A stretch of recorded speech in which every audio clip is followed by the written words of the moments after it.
Welcome to our trip to Iceland. This is a compass. What do you know about compasses? How have you used a compass?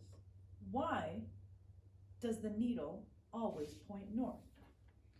The needle points north because of the magnetic shield.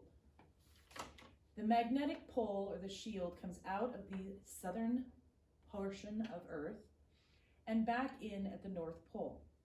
It protects us from solar wind and solar flares, and it also helps us to find direction on Earth. Compasses did not exist on Earth millions of years ago, but if they did, let's say you got into a spaceship, or a time-traveling spaceship, that word, went back in time and got out of your time-traveling ship, you would have discovered that your compass would have been pointing the opposite direction. This is called a reversal of polarity. The compass would be pointing south.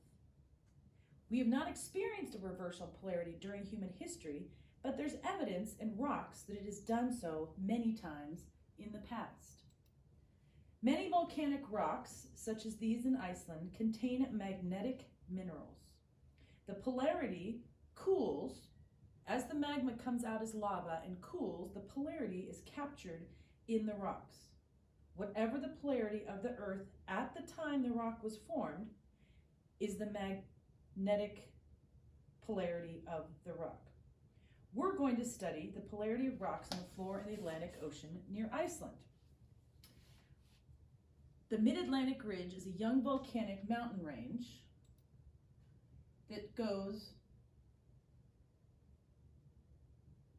through the Atlantic from the Southern Ocean to the Arctic Ocean.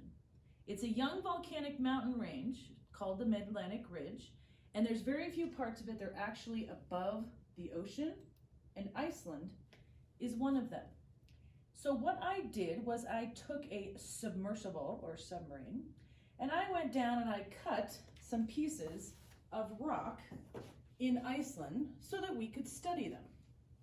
Now these pieces of rock are pieces of volcanic basalt, and we have two pieces. I'll come and show them to you.